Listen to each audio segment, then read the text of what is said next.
Okay, I'm using the two telescopes, of both of them 4" approximately. This is a Skywatcher 100mm f500, that is f ratio of 5, short tube with a 6mm Vixen SLV, and using with the Meade ETX105 4" again, and with the 18mm BST Starguider ED.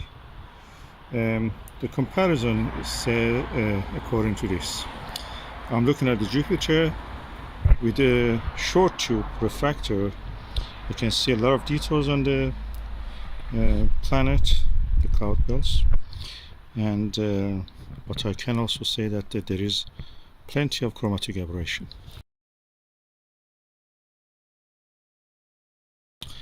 With the Meade ETX, I see less detail because it has not been cooled down, but I can say that the image is free of the chromatic aberration. I'm using the straight tube and using the adapter, which I've shown in a separate video. I have a video about that.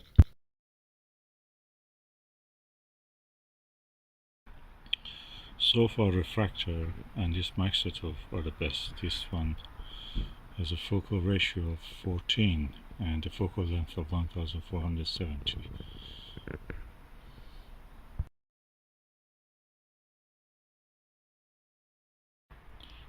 This is Skywatcher 4" short tube refractor. So far had the best and most readily available image. Okay, I'm now using also the Skywatcher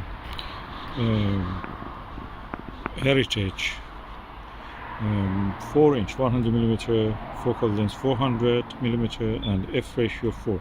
This gives you the widest angle possible, and because it has no collimation screws, I feel that the image of the Jupiter is out of collimation. I cannot see much detail. I see barely some of the cloud belts, nothing more than that, barely. Maybe south and north equatorial belt are not easily visible. I wish it could be collimatable. Even the little Gilbert that I had as a kid was, you could collimate it. This one you cannot collimate it. It's the widest angle telescope, so it's for deep sky observation quite good. But for the planetary, I mean in this case Jupiter, is not good. Maybe it's good for the moon, but for the planets like Jupiter you don't see much details. So out of these telescopes, so far the best one is that refractor, although it has a lot of chromatic aberration. Then comes this without chromatic aberration, the Meade ETX105, but the clarity is less. Of course, this is just out of the warm room and to this environment. Refractor was ready to observe. This probably needs a little bit, acclimatization, temperature, equilibrium, and this one just out of collimation. You cannot use it really for this kind of observation of the planets.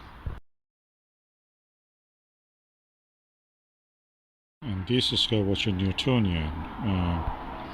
Although I had the widest field of view, and I used the eyepiece, which was a 4mm Skywatcher Nirvana, it didn't show much detail on the planet, mainly because it was not possible to collimate it.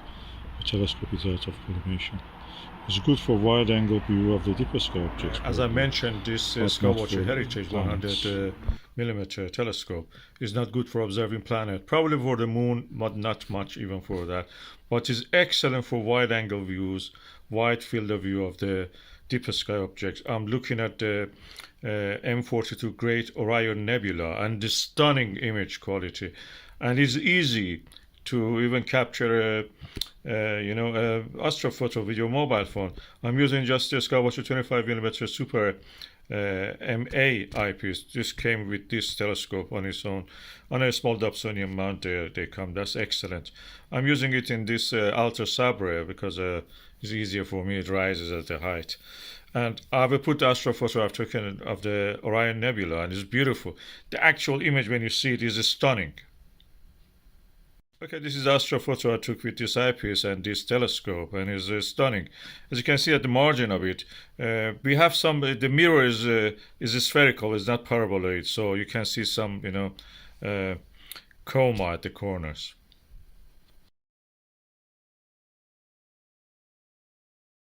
And just now, try to take an astrophoto of the M45, the Pleiades. The star cluster, famous star cluster. It was really nice, and I was able actually to take the whole cluster. It's really wide angle, really excellent in that sense. I have tried it with a lot of telescopes. None of them show this as good as this one. The really wide angle view of this telescope. This telescope reminds me of the Astroscan 2000. That is also 4-inch, 4.5-inch. This is easier, it's cheaper, it's available. The Astroscan is not available, and you cannot get it unless it's second-hand. It's not easy to get it. This telescope is excellent for deep sky. I recommend it for that purpose. For the planetary, probably you should get a little refractor, 80mm or 100mm. 4-inch will be enough. Or something like a Skywatcher EVO Star 90mm. That's excellent.